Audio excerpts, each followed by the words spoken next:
ओम नमः शिवाय। दोस्तों, आप सभी का स्वागत करती हूँ मेरे चैनल नीलम सिंह में।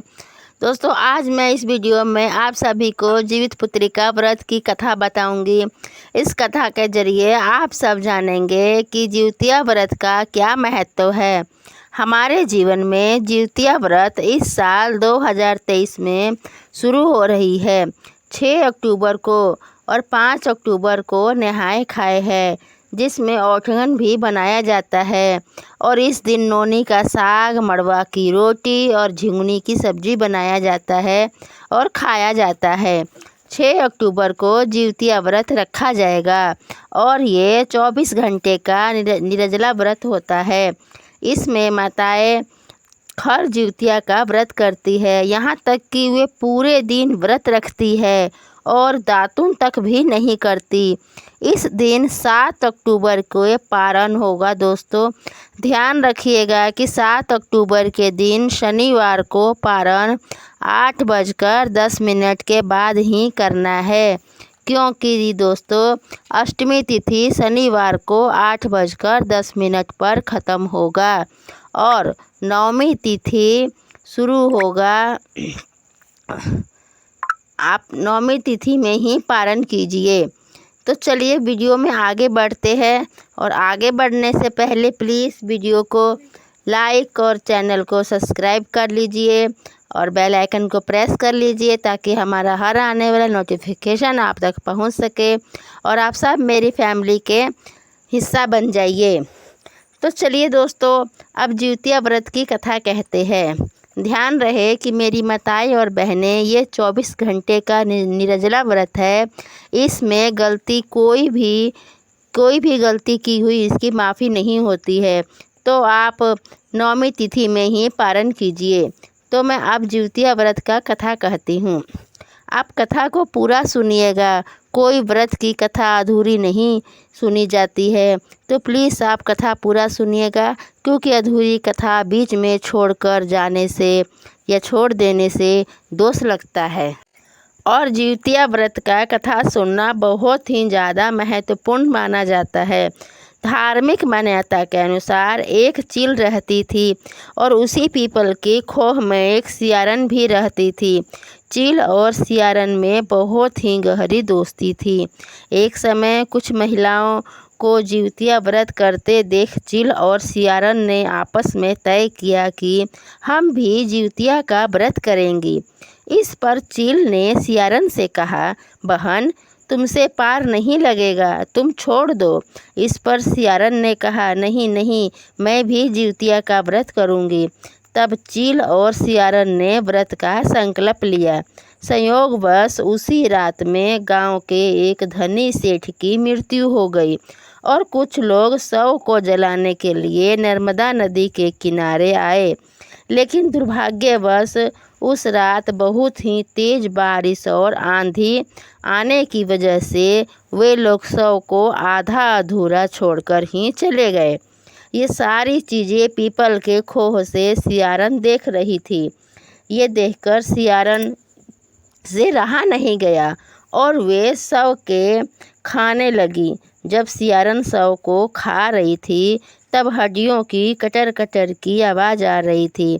तब चील ने सियारन से कहा, बहन, किस चीज़ की आवाज़ आ रही है?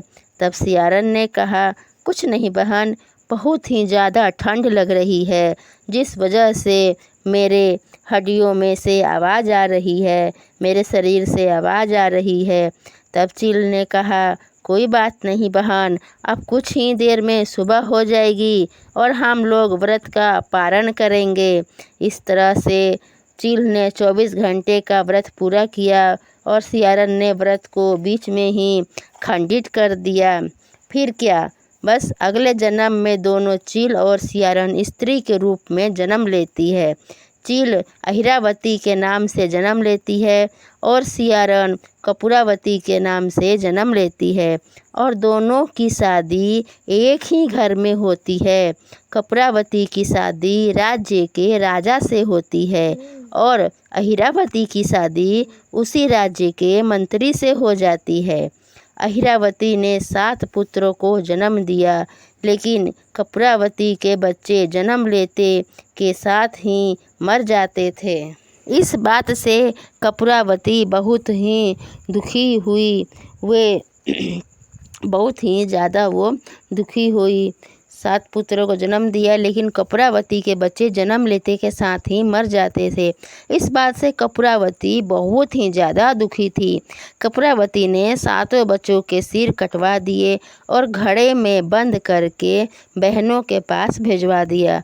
यह देख भगवान जिमितवाहन ने 7 भाइयों को यह देख के भगवान जिमितवाहन ने मिट्टी से 7 भाइयों के सिर को बनवाया और सभी के सिर को उसके धड़ से जोड़कर उन पर अमृत छिड़क दिया। अगले ही पल उनमें ज्ञान आ गई। 7 भाई जिंदा हो गए। 7 भाई जिंदा हो गए। वे फल बन गए। जब काफ़ी देर तक मृत्यु का रोने का संताप नहीं सुनाई दिया तो कपूरावती स्वयं अपनी बहन के घर गई। वही सियारन है जिसने सबको जिंदा देखकर उसे अपनी करने का पछतावा होने लगा। उसने अपनी बहन को पूरी बात बताई और उसे अपनी गलती पर पछतावा हो रहा था। भगवान जी मितवाहन की कृपा से अहिरावती को पिछले जन्म की सारी बातें याद आ गई और कपूरावती को लेकर उसे पकड़ के पेड़ के पास गई और सारी बातें बताई। तब कपूरावती की वहीं मृत्यु हो गई।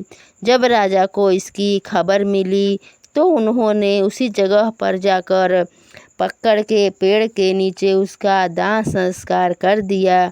तब अहिरावती ने भगवान जिमितवाहन से प्रार्थना की, हे भगवान, आज के दिन जो भी माताएं बहनें आपका व्रत करेगी उनकी संतान की रक्षा करना और उनके संतान की लंबी से लंबी आयु देना। तब से जिउतिया व्रत किया जाता है। हे भगवान, आप सब माताओं की व्रत की लाज रखना और उनके संतान की दीर्घायु देना। अगर इस वीडियो से जुड़ी कोई भी सवाल है तो आप ज़रूर पूछें। आप सब अपना ख्याल रखें और प्लीज़ वीडियो को लाइक कर दीजिएगा, क्योंकि देखिए वीडियो बनाने में बहुत मेहनत लगता है और आपका वीडियो लाइक किया हुआ और कमेंट किया हुआ, इससे हमारा क्या होता है दोस्तों कि हमारा हौसला बढ़ता है और हम लोग वीडियो बनाते हैं। तो प्लीज़ आप वीडियो को लाइक कीजिएगा और कमेंट भी कीजिएगा, जिससे हमारा भी हौसला बना रहे। भगवान जिमितवाहन सबके बच्चों की रक्षा करे, सबके बच्चों की लंबी से लंबी आयु दे। हर हर महादेव, जय जिमितवाहन भगवान जी। देखी जा दोस्तों, ऐसे तो जिउतिया के कई गो कथा बा और ये कथा जौन हम रौरा सबके सुनौनी है, ये चिल्हो और सियारो के कथा है। ये बहुत ही पुरानी कथा बा, बहुत पुरान कथा बा। तो यही से हम ये कथा सुनौनी है। अगर कथा सुनाए में कोनो हमसे गलती भइल हुई, मिस्टेक भइल हुई तो हमके क्षमा करम जा और माफ़ी दे हम जा। ऐसे कथा कई तरह के होला जिउतिया के, और जिउतिया के कथा सुनावला के बाद ही जिउतिया धारण कइल जाला और पहनल जाला।